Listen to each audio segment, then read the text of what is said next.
Bismillahirrahmanirrahim. Assalamualaikum warahmatullahi wabarakatuh. Waalaikumsalam warahmatullahi wabarakatuh. Alhamdulillah. Alhamdulillah wassalatu wassalamu ala Rasulillah wa ala alihi. Allahumma salli wa sallim wa barik wa karrim wa azim ala sayyidina wa habibina wa syafi'ina wa qurrati a'yunina wa maulana Muhammadin wa ala alihi wa sahbihi wa man tabi'ahum bi ihsanin ila yaumiddin. Subhanaka la ilma lana illa ma 'allamtana innaka antal alimul hakim. Rabbi shrah li sadri wa yassir li amri wa hlul 'uqdatam min lisani yafqahu qawli. Amin ya rabbal alamin. Alhamdulillah wa syukrulillah wal khairu wa syarru bi masyiatillah. Hadirin yang dimuliakan oleh Allah Subhanahu wa taala. Syukur alhamdulillah kita masih diberikan nikmat iman, nikmat Islam, nikmat sehat walafiat, nikmat panjang umur, nikmat dapat menghadiri majlis yang insya Allah sama-sama kita ingin menjaganya untuk tercatat sebagai ahli majlis yang istiqomah.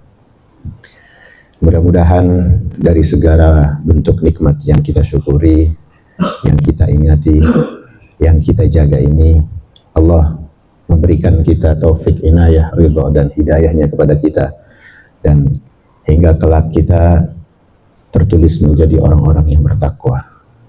Amin amin ya rabbal alamin. Hadirin yang dimuliakan oleh Allah, bulan yang mulia ini adalah bulan di mana diturunkannya ayat perintah kita untuk bersalawat kepada baginda Nabi besar Muhammad sallallahu alaihi wasallam. Bagian nikmat yang besar, yang agung, yang mana di dalam riwayat Rasulullah sallallahu alaihi wasallam ketika ada sahabat Uthman bin Zaid, beliau bertanya kepada baginda Nabi besar Muhammad sallallahu alaihi wasallam. Begitu sebab Nabi selalu ingin berpuasa di bulan ini. Nabi memperbanyak puasanya di bulan Sya'ban. Beliau bertanya, apa gerangan yang membuat baginda memperbanyak puasa di bulan Sya'ban ini? Lalu beliau menjawab, "Dzalika syahrun yaghfilun nasu anhu baina Rajab wa Ramadan wa huwa syahrun turfa'u bihi al-a'mal ila rabbil alamin. Fa uhibbu an yarfa' amali wa ana sha'imun." Rasulullah Shallallahu Alaihi Wasallam ketika menjawab, ketika ditanya apa yang membuat baginda berpuasa, beliau memberikan keterangan singkat padat. Bulan Sya'ban adalah bulan yang mana di antara Rajab dan Ramadan. Bulan yang di saat itu manusia sering lalai, karena kita tahu bulan Rajab adalah bulan yang disucikan oleh Allah Subhanahu wa taala. Tidak boleh berperang, tidak boleh zalim, tidak boleh berbuat lalim. Dan bulan Ramadan kita tahu adalah bulan umat yang luar biasa. Dan bulan Sya'ban inilah yang sering dilupakan. Tapi baginda mengatakan itu, bulan Sya'ban adalah bulan di mana dinaikkannya berbagai amalan kepada Allah Subhanahu wa taala, Rabbul Alamin, Tuhan semesta.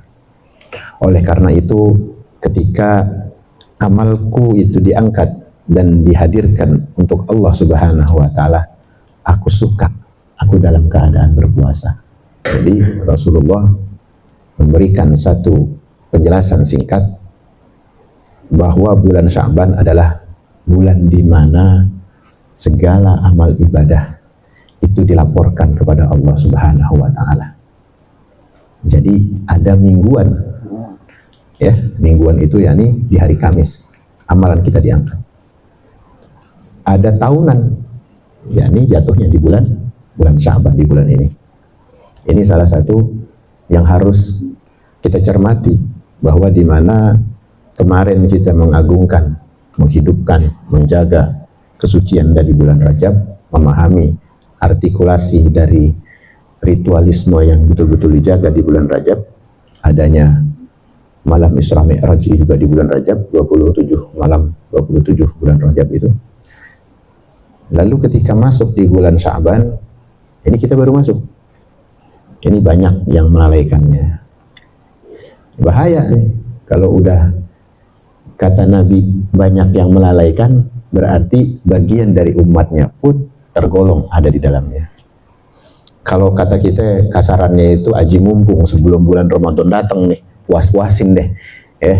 Bahasa kotornya itu puas-puasin maksiat, besok udah kagak ada lagi tuh. Karena semua serba nggak enak. Dia bukan karena iman, bukan karena Islamnya, tapi dia karena tidak enak.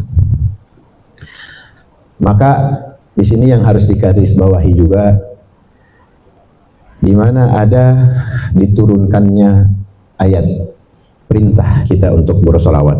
Ini ada di bulan Sya'ban. Ya. Di dalam surat Al-Ahzab ayat 56 Allah berfirman, innallaha wa malaikatahu yusalluna 'alan nabi ya ayyuhalladzina amanu sallu 'alaihi wa sallimu taslima. Maka sungguh Allah dan para malaikatnya itu berselawat untuk Nabi.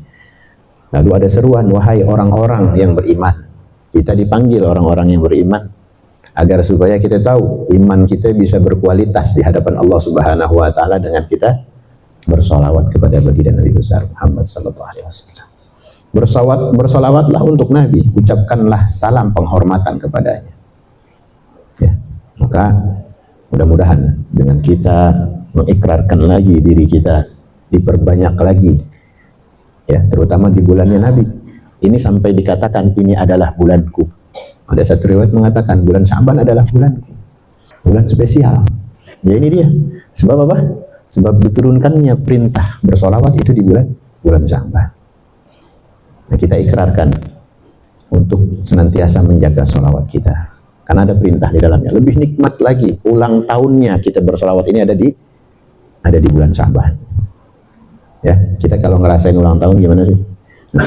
Kudu semangat lagi di bulan ini. Insya Allah kalau kita mengikrarkan dengan saksama, dengan batin yang tulus, dengan mengistimewakan hadirnya haul peringatan, ya, diturunkannya ayat perintah tersebut, kita bakal ditulis dan dihitung berlipat-lipat di dalam salawat kita di bulan mulia ini. Amin ya rabbal alamin.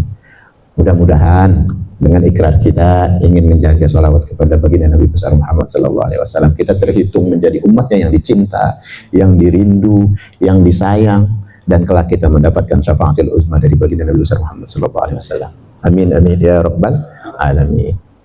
Hadirin yang dimuliakan oleh Allah Subhanahu wa taala, salah satu juga keutamaan, ya, selain karena kita berada lagi di bulan ini, selain dari turunnya ayat, ada kejadian, ya, yang memang menggugah kita di dalam sejarah, menggerakkan harapan umat, terutama harapan baginda Nabi besar Muhammad sallallahu alaihi wasallam, yakni peralihan kiblat. Ini ada di bulan Sya'ban. Maka bulan ini spesial banget sebetulnya. Ya, bulan yang kata orang dilalaikan itu. Kita kira-kira lagi masuk bulan Sya'ban ini status, ya, status kita, batiniah kita bagaimana tuh? Masuk nggak di dalam kategori kelalaian? Kalau kita masuk kemarin-kemarin, istighfarin, astagfirullahaladzim. Karena kita nggak tahu, mungkin ini Sya'ban terakhir kita. Kita nggak tahu benar-benar. Mungkin ini Sya'ban paling lenggang di tahun ini. Kita nggak tahu. Sya'ban tahun besok-besok gimana? Apa setenang ini?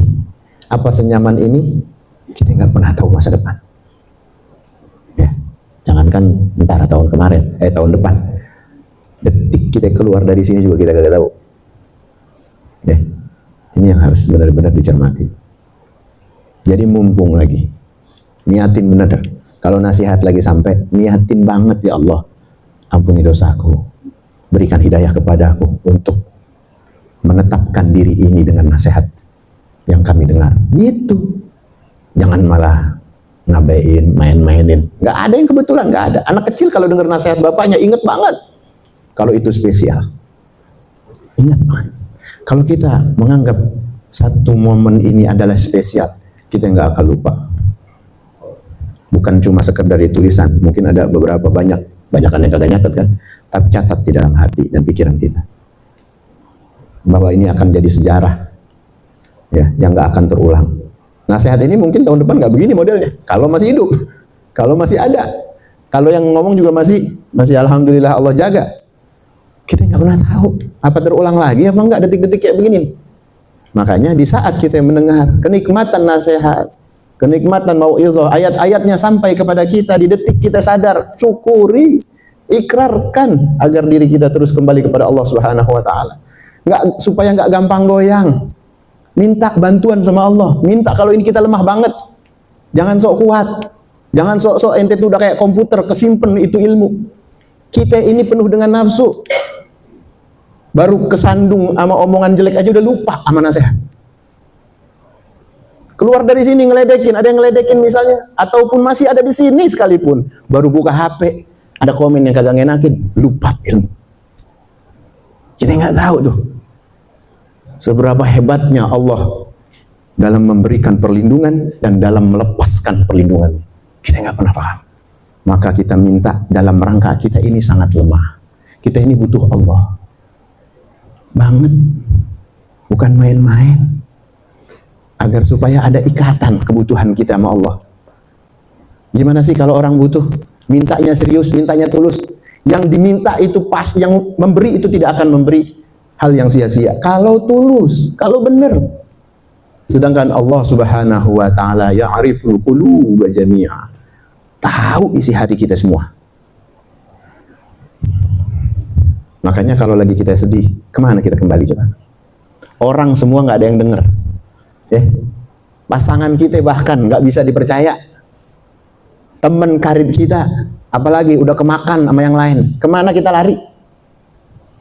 Ya, baru udah inget, ya Allah, ampuni dosaku. Baru udah dia inget tempat di mana dia kembali. Dia inget jidatnya belum pernah atau lama banget kagak sujud serius. Baru tuh inget tuh sama Allah. Kenapa kita jadikan Allah itu pelampiasan duka? Ya, selalu Allah dijadikan limpahan-limpahan sedih doang, susah doang. Kenapa tuh? Karena kita sering lalai dengan nafsu kita. Karena kita sering mendewakan, menuhankan orang lain, makhluk. Allah ada, itu cuma pameran doang. Nggak sampai di hati. Isinya makhluk semua hati tuh. Nauzubillah min dzalik. Ini pengen dilihat orang, ini pengen dianggap orang, ini takut sama teman, sama bos, sama saudara, sama guru. Kagak enak kemarin ditegor-tegor. Semuanya isinya makhluk kan? Tapi ketika dengar nasihat ini, tetapkan diri kita untuk minta ikrar. Ya Allah, aku ingin berikrar diriku, ya Allah, jaga agar supaya aku selalu dalam takwa kepadamu. Kayak janji lah kita sama Allah, diem-diem. Nggak ada tuh yang tahu, kanan kiri kita nggak tahu. Nggak perlu. Ente kalau perlu mengikrarkan lagi orang sebelah tahu, bukan hamba Allah, masih hamba makhluk. Ada nasihat Syekh Abdul Qadir Jainali begitu. Kalau orang hatinya masih penuh sama makhluk, jangan arep. Hidayah itu gampang masuk. Maka ketika kita dapat nasihat untuk memberi tamparan kepada ruh dan nafsu kita, sadar ngapa sih? Apa perlu sengsara dulu? Apa perlu musibah? Apa dulu gitu baru sadar? Kan kita nggak perlu begitu. Cukup ini menjadi tamparan besar, kuat. Ya Allah, astagfirullahaladzim, istighfarin. Pegang nih keras banget hati. Kotor banget hati. Dari kemarin-kemarin apaan yang dimakan sih sampai keras banget dinasihatin? Nauzubillah min dzalik. Makanya ini bulan momentum kita untuk bisa merefleksikan lagi apa yang harus kita jaga untuk kita bisa bermesraan kepada Allah dengan baik, dengan tulus. Karena di bulan Ramadan ada bulan yang begitu agung, ketika amalan betul-betul dilipat gandain, musimnya kita panen pahala. Kalau sekarang kagak diseriusin, kalau sekarang nggak dimulai, kalau sekarang diabaikan, kira-kira Allah gimana sama kita besok? Tahu-tahu dikasih sakit, dikasih ketidakmampuan. Uzur sih, sakit emang nggak bisa. Tapi kan ada nikmat yang dicabut. Namanya nikmat itu dicabut. Nah ini kan satu teguran. Gitu. Allah kalau sayang sama hambanya masih ditegur. Tapi kalau udah nggak sayang kena azab. Yang ada waktu dikasih dia teguran atau azab, dia nggak ngerasa. Namanya azab nggak ngerasa tuh. Makin jauh, deh gue pakai sakit lagi. Kan enakan makan, masih aja dia masih maki dirinya. Masih lagi menuhankan nafsunya. Masih lagi memaki-maki sebab musababnya yang ada di dalam makhluk, di area makhluknya. Maki-maki terus sebabnya. Dia nggak muhasabah sama dirinya. Kenapa bisa begitu? Itu azab udah. Allah nggak pengen deket sama dia sampai dia ingin menyentuh karunia Allah tuh nggak bisa. Itu tandanya Allah kagak demen, Allah kagak suka sama seorang hamba. Kalau Allah udah nggak suka, jauh semua dari ilmu, jauh semua dari cahaya iman. Repot. Isinya ngeluh terus. Tahu nggak isinya ngeluh? Allah kan nggak suka sama orang ngeluh. Isinya ngeluh, gimana Allah suka ya? Berarti kan nggak ada hidayah. Kita tahu konsepnya. Man aradallahu bihi khairan yufaqihu fiddin. Siapa yang dikehendaki oleh Allah kebaikan, siapa yang ingin dicintai oleh Allah dengan kebaikan, apa yang Allah katakan? Yufaqihu fiddin. Allah pahamkan dia ilmu agama. Allah kumpulkan dia bersama orang-orang yang menggiring kepada agama. Itu kalau Allah cinta sama hamba. Berarti kan sebaliknya. Kalau Allah benci gimana? Gitu. Ya. Kita harus tahu nih bahwa ini bulan kita merefleksikan diri, bulan untuk mengevaluasi apa pantas gak kita disambut sama bulan Ramadan. Ya, kira-kira gimana nih penggodogannya kita di bulan ini? Bulan yang kata Nabi banyak yang ngelalain. Siapa sih kalau yang banyak itu? Banyak orang yang menghambakan nafsunya, ya, jadi budak nafsunya. Ya, jangankan apa? Puasa sama zikir. Deket sama majelis ogah, make nasihat juga ogah, ngebuka catatan-catatan tausiah juga nggak mau. Kenapa begitu? Jangan salahin siapa-siapa. Allah yang nggak demen. Nggak usah disalahin. Oh, Ustaz kurang mantep kali nasihatnya. Temen gue juga kurang kali. Enggak, bukan. Jangan lihat orang lain, jangan. Lihat kita. Allah yang nggak seneng karena dosa kita begitu banyak. Karena dosa kita begitu congkak kepada kedekatan sama Allah. Enggak, kayaknya gue sehat gara-gara gue ini. Gitu. Itu orang jahil. Orang yang menikmati kebodohan, lalu Allah membencinya. Apalagi sampai dia berbuat jahat. Apalagi sampai dia kebal sama nasihat. Itu tanda Allah sangat-sangat membencinya. Dikasih kebebasan. Wow, ente jangan pikir dia nggak bisa berbuat jahat. Bisa berbuat jahat. Kenapa? Emang Allah nggak pengen dikasih sama Allah tuh nafsunya dibukakin semua. Setan masuk, iblis masuk, nggak ada nur hidayah, nggak ada. Bener-bener namanya istidraj. Kita pernah bahas itu kan. Repot kalau udah Allah benci. Makanya di bulan ini benar-benar dah, ya. Karena bulan ini bulan Nabi, bulan dimana kita melembutkan diri kita. Kita betul-betul masuk di dalam lingkaran nikmatnya Allah. Ya, sebelum kita ada menyambut bulan yang luar biasa agungnya, pantas nggak kita masuk ke dalam ruang mulia itu? Ramadan bye-bye itu hebatan lagi. Sampai tidak ada kesibukan seorang hamba kepada Allah untuk bertaklim. Coba. Kan ada dulu majelis taklim, kan pada libur udah tutup. Ini waktunya kita bermunajat. Udah kalian semua baca Quran. Ini syahrul Quran. Gitu. Tapi ada ya yang masih menjaga majelis kita, masih seperti ini Pak Yana ini nggak mau sebetulnya, kecuali libur Lebaran doang. Beliau ini nggak mau ada libur karena pentingnya momentum kita bertaklim. Beda sama dulu. Kalau kagak ada taklim, istilahnya masih pada rajin. Kalau dulu rajin zikir lagi. Jadi 11 bulan ketika dia melakukan taklim, prakteknya semua di bulan Ramadan. Kalau sekarang kan enggak, kagak ada majelis, kagak ada praktek, nggak ada majelis, kagak ada zikir. Aduh, kagak ada yang dorong nih, kagak enak nih. Aku sibuk bisnis, aku sibuk nyari rezeki. Kan nyari rezeki juga penting tuh. Sekarang 11 bulan kemana aja? Nggak ada tuh tabungan barang 5.000 yang kemarin ente bisa pakai. Gitu kan? Ya, makanya kita disibukkan sama sama Lebaran. Ini bulan Ramadan yang harusnya diisi, kita masuk ke dalam adat istiadat yang jahiliyah tadi. Ya, itu yang menggerus semua amal ibadah itu syaitan yang sudah mengakar di dalam diri kita. Nauzubillah min zalik. Kita minta perlindungan dari Allah Subhanahu wa taala agar senantiasa menjaga kita. Jadi bulan Sya'ban juga di mana turun surat Al-Baqarah ayat 144 yang bunyinya firman Allah, qad nara taqalluba wajhika fis sama falanwalliyannaka qiblatan tardaha fawalli wajhaka satral masjidil haram. Jadi betul-betul apa? Nikmatnya di bulan ini dipindahkannya tuh dari kita madhab Aqsa, Masjidil Aqsa, pindah kita Masjidil Haram. Itu harapannya Nabi. Ya. Jadi Allah tahu permohonannya Nabi. Di mana artinya sungguh kami melihat wajahmu kerap menghadap ke langit. Maka sungguh kami akan memalingkanmu kepada kiblat yang kau sukai. Ini demen Nabi itu berharap banget kiblat madhab Ka'bah Masjidil Haram. Ya. Maka palingkanlah wajahmu ke arah Masjidil Haram. Jadi ini momentum di mana harapan, ya, harapan doa Nabi, harapan yang tidak terbesit dalam kata-kata, tapi dalam hati. Nabi nggak ngumumin sama umatnya, pengen dah Allah ngirimin nurunin wahyu biar nggak ngomongin, cuma hati doang. Ya. Makanya di bulan ini ada momentum kita ini mesra terus sama Allah. Supaya Allah tahu hati mana yang betul-betul mengharapkan istijabahnya doa. Itu. Kalau kita ingin mengamalkan sunnah Nabi, coba dong.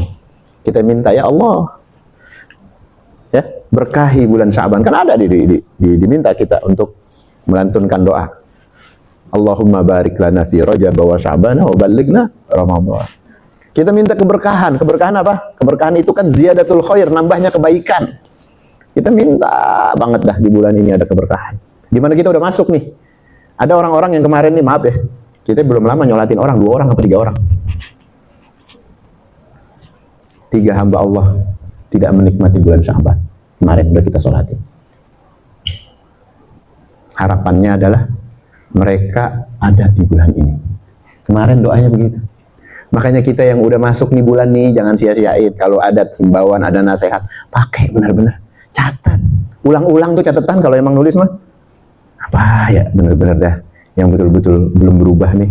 Hari kemarin-kemarin jelek banget kita punya niat. Ukurannya dunia mulu. Nah, jadi, jika kita masuk pada nasihat yang luar biasa, yang menurut kita baik, ya, Al-Fakir mengatakan ini kenapa?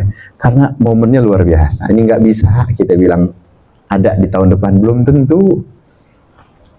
Sama doa orang yang pada meninggal juga begitu. Mudah-mudahan ya Allah sampaikan kami dalam bulan-bulan dan tahun-tahun berikutnya pada Ramadan. Begitu doanya. Beneran. Sama kayak kita. Nah sekarang kalau kita udah ada di dalamnya gimana nih? Ini kita nih tahun kemarin kan doa nih. Dikabul sama Allah nih. Ini kan berarti dikabul nih. Doa orang tua dah, kalau ente pada kagak dong doa. Orang tua kan doa, ya Allah, anak-anakku pada ngerasain Ramadan lagi ya Allah. Dikabul berarti kan. Kan ada dari kita yang kagak doa. Ustaz maaf banget dah, saya jahil. Saya belum pernah tuh doa begitu gitu kan. Tapi karena di majelis, ya berarti ente ada sekarang gara-gara orang tua juga sebab-sebabnya. Lagi hadir di majelis, lagi hadir di masjid, ngedoain supaya keluarganya senantiasa mendapatkan kesehatan, taufik, hidayah, inayah. Ya, hidayahnya dapat, sekarang dapat nasihat. Berarti ada hidayah. Belum lagi kita lagi hadir di bulan ini, mendengar nasihat tausiah, kenikmatan kita ada di dalamnya. Ente nggak pernah doa. Berarti doa orang tua ente, doa saudara ente, doa guru ente dah. Sekarang kalau kita udah masuk ke dalam istijabatnya doa, masuk di dalam ruang mustajabnya doa, orang-orang soleh tersebut hormatin, hargain. Berarti nggak kebetulan. Emang di dunia nggak ada kebetulan. Ini nggak pernah kebetulan. Ada satu riwayat mengatakan, walaupun dedaunan itu jatuh, tidak mungkin jatuh dengan serta-merta kecuali dengan izin Allah Subhanahu wa Ta'ala. Daun, kita mikir daun, lihatin depan banyak banget. Itu kalau udah gantung-gantungan, udah kering, udah 3 bulan kagak jatuh-jatuh, emang Allah kagak ngasih jatuh. Tapi kan kita juga sering ngelihat ada daun keker, ya, batang malah keker banget, keker hijau, seger. Kalau Allah ingin tumbang, tumbang dia. Batang kering, sering banget kita ngeliat batang kering loh. Sudah berapa tahun tuh? Patah kagak, apa kagak. Nggak ada yang kebetulan di atas muka bumi. Ketika kita berpikir kayak begitu, mendengarkan ayat-ayat hadis-hadis baginda Nabi besar. Lalu kita merenunginya, alhamdulillah ya Allah. Alhamdulillah ala kulli ni'mah. Atas segala nikmat yang kau berikan ya Allah. Syukurin supaya apa? Supaya ditambah, la in syakartum la azidannakum. Kalau kita mensyukuri nikmat Allah atas hidayah, Allah tambah. Benar. Kemarin-kemarin banyakan apa? Posting-posting yang enggak, sekarang kok agak ada rem-remnya. Syukurin aja, ntar ditambah lagi kebaikan. Kalau udah Allah cinta sama hambanya, kita bakal mudah untuk menjalankan apapun yang memang diharapkan. Gampang baik. Kalau udah gampang baik, kira-kira gimana? Magnet tuh rizki itu datang. Kalau orang gampang baik, memori orang kenal kita itu baik. Yang belum dapat jodoh jadi cakep dapatnya. Gue tahu tuh anak emang dulunya berandalan, gara-gara dia sering majlis udah berubah. Tuh liatin. Ada orang jahat begajulan dipilih jadi mantu? Gak ada. Memang orang gila doang.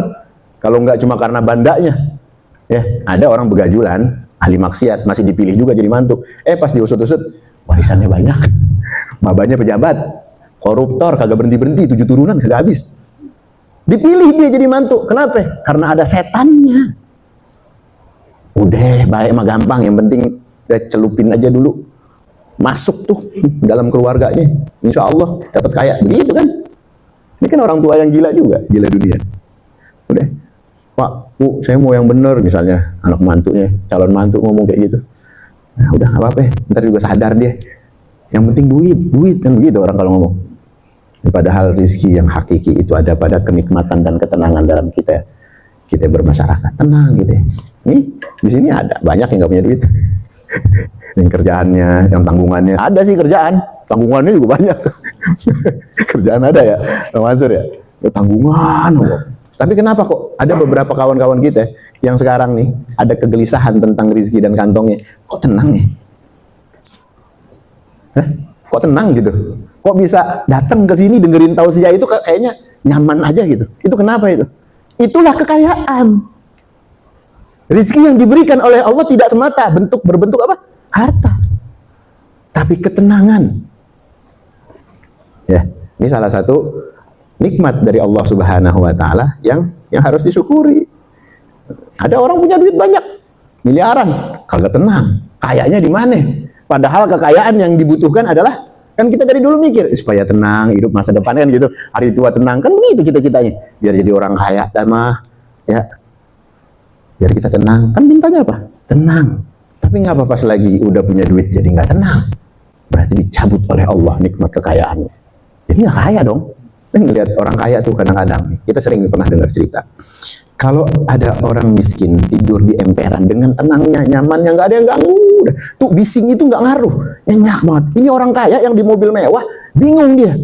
Lihat, iri bahkan. Kok bisa tidur nyenyak? Saya pengen banget. Udah 2 tahun ini nggak bisa tidur nyenyak. Bayangin. Padahal duit banyak, apaan aja bisa. Itu cerita nyata itu. Kenapa ini?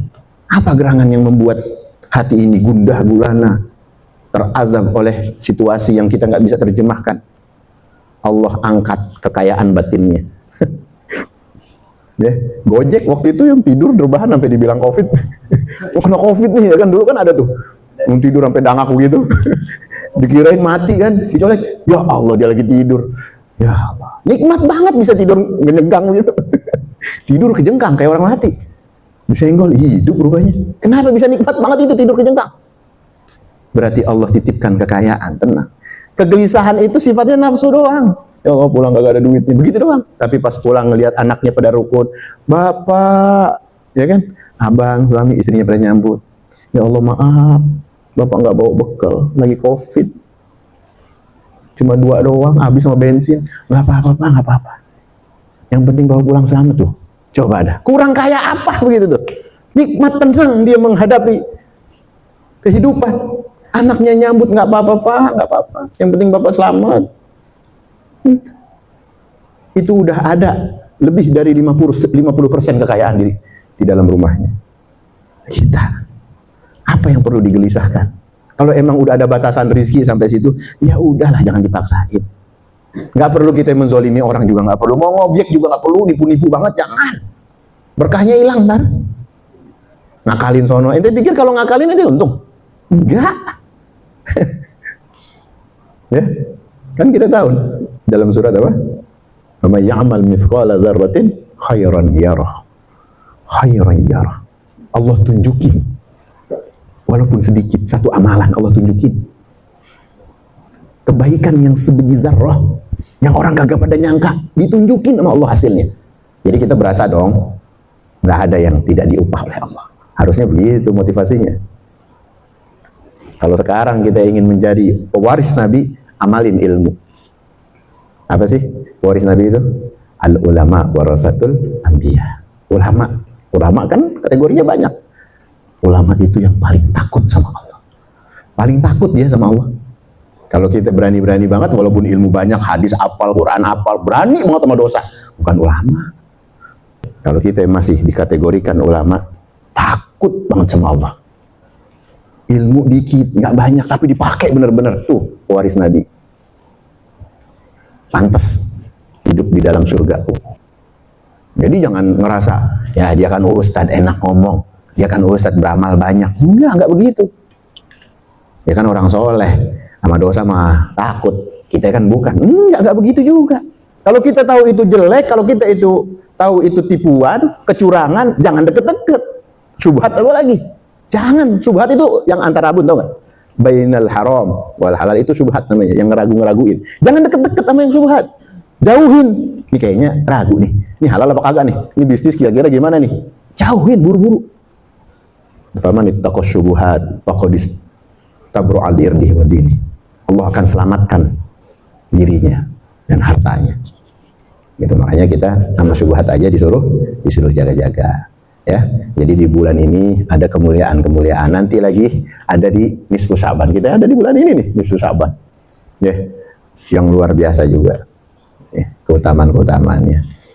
Maka ada satu maqalah di dalam perkataan Waqala al-Hatim al-Asam rahimallahu taala. Ya, Hatim Ibn Asam rahimallahu taala pernah berkata, ada 4 hal. Ada 4 hal yang tidak diketahui kecuali oleh 4 golongan ini. Arba'un la ya'rifu qadruha illa arba'ah. Qadru syababi la ya'rifu illa syuyukh. Wa qadrul afiyati la ya'rifu illa ahlul bala. Yang pertama, nilai masa muda itu tidak akan pernah diketahui kecuali oleh orang-orang yang udah tua. Orang kalau udah tua udah tahu dah kadarnya. Yang masih muda ini belum tahu. Belum udah tua kan? Tapi yang tua udah pasti udah pernah muda. Kata beliau. Wa qadrul afiyati la ya'rifu illa ahlul bala. Nilai keselamatan, kesejahteraan dari musibah tidak ada yang pernah mengetahui kecuali orang-orang yang sedang tertimpa bala atau musibah. Kalau orang belum pernah ngerasain tuh, ya ditimpa rumahnya sama balokan kayu, belum pernah kan? Belum pernah ngerasain, yang udah ngerasain nikmatnya kelapangan, nilai keselamatan dan kesejahteraan itu. Kalau orang sekarang nggak ngerasain nikmatnya sejahtera. Nah, kita ceritain doang aja kagak kesentuh, ada di sini nggak kesentuh. Mungkin butaknya palanya isinya mau dunia. Ah, kayaknya nasihatnya lewat aja tuh. Lewat udah kayak busway. Ser aja. Nasihat nih guru udah kenceng banget ngomong, lewat aja dia. Ngapain? Butek otak hati gitu. Makanya nggak terasa kesejahteraan tuh, nggak terasa sama nasihat itu. Kecuali orang-orang yang terkena bala dan musibah. Dia ngerasain banget nikmatnya tuh. Ya Allah, dulu ya kita nggak ada musibah, banjir, nggak ada musibah ini, kita masih ikut majelis. Begitu. Dia mereka merasakan kenikmatannya. Kita cuma nyeritain doang sekarang. Yang ketiga adalah wa qadrus sihhati la ya'rifuhu illa al-maradha. Jadi nikmatnya sehat juga nggak dirasakan kecuali sama orang yang lagi sakit. Orang lagi sakit, megap-megap. Nih, oksigen. Sekarang siapa yang pakai selang oksigen? Agak ada kan? Gratis nanti semua. Walaupun kita banyak orang oksigen secara nalarnya kurang, tapi Allah masih memberikan oksigen baik. Badan kita yang ngatur. Kita nih di ruangan kan kadang bawa keringat ya, pengap gitu, jadi kan keringetan. Tapi kenapa masih hidup? Berarti kan kadar oksigen ada. Kenapa bisa kadar oksigen ada? Badan kita itu yang milih. Keajaiban yang Allah berikan dari bentuk tubuh manusia, penciptaan namanya insan. Ini yang luar biasa. Syukurin ente masih jadi manusia. Ada orang-orang yang jadi ikan ya, lagi embek banget, penuh, kagak ada oksigen, mati dia. Kan ada model-model ikan yang harus pakai oksigen kan? Ada. Oksigen kurang, mati ikan. Padahal di air dia hidup. Kita juga begitu. Makanya kalau lagi hidup kita di himpitan ini nih, kan kita bukan di Masjidil Haram loh. Masjidil Haram lebih padat lagi. Kanan kiri manusia masih hidup, sehat masih. Kenapa? Allah berikan keajaiban tubuh menyaring yang mana oksigen baik, yang mana oksigen jahat. Itu nggak pakai selang-selangan, nggak pakai. Itu namanya nikmat sehat. Ya, kita nggak terasa tuh nikmat kayak begini nih. Yang lebih berasa banget yang sakit. Enak banget dah. Daripada napas. Nah, ada orang-orang, salah satu pasien itu bawa selang tuh nggak? Bawa tabung kemana-mana. Karena emang dia nggak bisa napas kalau nggak dengan oksigen itu, oksigen tabung. Badannya ada yang lemah maksudnya. Kalau badan kita kan Allah kasih keajaiban yang luar biasa nih. Mahal tuh harganya. Hitung aja berapa tabung ente sehari. Bayar sama rasa syukur. Bayarnya gimana Tan? Ibadah biar rajin, hati bayain. Tuh bayar namanya. Dengerin nasihat. Bayar kita berarti sama Allah. Tuh bener. Jangan pikir ongkos mulu. Bayar sama nikmat supaya Allah kasih kita kesehatan lebih. Allah panjangin umur kita. Allah damaikan hati kita. Otomatis nih virus mental sendiri, nggak pakai minum apa-apaan. Karena Allah menguatkan batin kita. Yang keempat adalah wa qadrul hayat la ya'rifuhu illal mauta. Kehidupan, nikmatnya hidup nih sekarang nih kita. Nggak bisa dirasain kecuali apa? Sama yang udah mati. Nilai kehidupan tidak akan pernah mengetahuinya kecuali orang-orang yang udah mati. Pengen hidup lagi dia. Ya, mudah-mudahan di bulan yang mulia ini Allah jadikan kita hamba-Nya yang terpilih, hamba-Nya yang selalu menjaga hati dengan ketakwaan, keimanan, dengan mengikrarkan diri sebagai hamba-Nya yang selalu terikat cinta kepada baginda Nabi besar Muhammad sallallahu alaihi wasallam. Jadi saya cukup sekian, lebih kurang yang mohon maaf. Assalamualaikum warahmatullahi wabarakatuh. Waalaikumsalam.